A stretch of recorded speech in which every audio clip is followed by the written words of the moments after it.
आज जब दुनिया इतनी तरक्की कर रही है, उस समय में भी अक्सर हमें सुनने को मिलता है कि किसी महिला के साथ किसी परिवार में अत्याचार किया है। और वो अत्याचार भी किस लिए? क्योंकि उसने बेटे को जन्म नहीं दिया। ऐसी कई घटनाएं हमारे सामने आती रहती हैं इस बात को लेकर कि वह एक पुत्र को जन्म नहीं दे पाई। अगर उसकी बार बार बेटियां होती हैं तो ये कहा जाता है ये महिला जो है हमारे परिवार के लिए अशुभ है, ये कुलक्ष्मी है। इस तरह की भाषाओं का इस्तेमाल किया जाता है। तो आज हम इसी बात को जानना चाहते हैं, या आज आपको ये जानना चाहिए कि आखिरकार बेटा या बेटी के लिए, पुत्र या पुत्री के लिए जिम्मेदार कौन? एक पुरुष जिम्मेदार है या एक महिला जिम्मेदार है? तो आज इस पर से पर्दा उठाना जरूरी है कि जो महिलाओं को प्रताड़ित किया जाता है क्या वह सही है?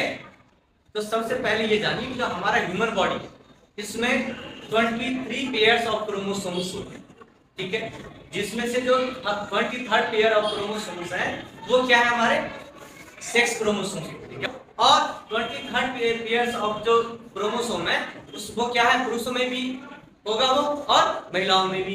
अब जो पुरुष है यानी कि जो कौन है? मेल। कौन?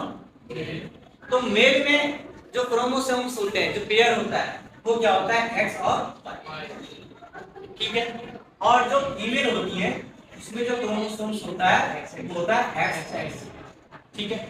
इससे क्या पता चला कि जो एक्स एक्स वाले होते हैं वो फीमेल होते हैं और एक्स वाई वाले मेल होते हैं।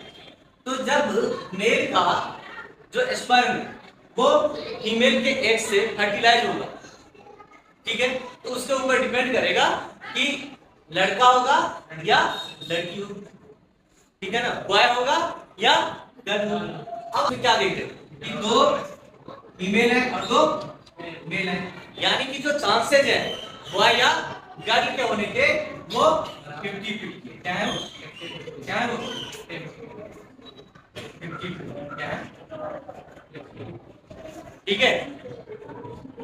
तो बॉय या गर्ल के होने के चांसेस क्या है? 50-50। लेकिन एक साथ ध्यान दो कि जो फीमेल है उसके जो क्रोमोसोम्स है वो क्या है? सेम। वो क्या है? सेम है।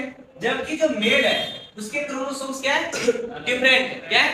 तो वो मेल है जो डिसाइड करता है कि बॉय होगा या गर्ल होगा। तो एक्चुअली फीमेल डिसाइड ही नहीं कर सकती फीमेल होगा या फीमेल होगा, बॉय होगा या गर्ल होगा, वो फीमेल डिसाइड नहीं करती क्योंकि इसके तो फिक्स है एक्स एक्स क्रोमोसोम, ठीक है ना। ये कौन डिसाइड करेगा?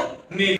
वो क्रॉस करता है या वाई क्रॉस करता है? अगर वाई क्रॉस करेगा तो क्या होगा? बॉय होगा। अगर एक्स क्रॉस करेगा तो गर्ल होगी, ठीक है। तो कौन डिसाइड करता है? मेल। तो पहली बात तो ये बात पूरी तरह से गलत है कि महिलाएं जिम्मेदार हैं कि उनकी बेटी होती है या बेटा होता है, लड़का होता है या लड़की होती है, इसके लिए महिला जिम्मेदार नहीं है। तो आप कहोगे कि भाई साइंटिफिक तरीके से हमने बताया आपको कि जिम्मेदार कौन है? मेल।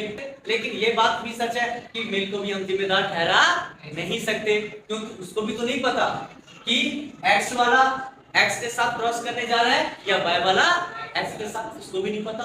और ऐसा कोई अभी तक टेक्निक भी नहीं बना है जिससे पता चल जाए कि कौन किसके साथ क्रॉस करेंगे। समझ में आया? तो कुल मिला के आप लोगों को ये बताने का मतलब ये कि जब आप पढ़ लिख कर यहाँ से निकलोगे तो आप में से कोई पति बनेगा, कोई पत्नी, कोई भाभी, कोई ननद, कोई सास, कोई ससुर। जब आपके अंदर ज्ञान नहीं होगा तो आप अपनी बहू को, अपनी भाभी को, अपनी पत्नी को उसके लिए जिम्मेदार ठहराओ और घर में उसको प्रताड़ित करोगे और तिरस्कार करोगे। एक बेटा तो दे नहीं पाए, उसको हर चीज में आप उसको क्या करोगे? इग्नोर करोगे। इसीलिए आपको बताया जा रहा है ताकि जब आप उस सामाजिक दुनिया में प्रवेश करें तो आपको इनकी जानकारी हो। इसके लिए महिला या लड़की जिम्मेदार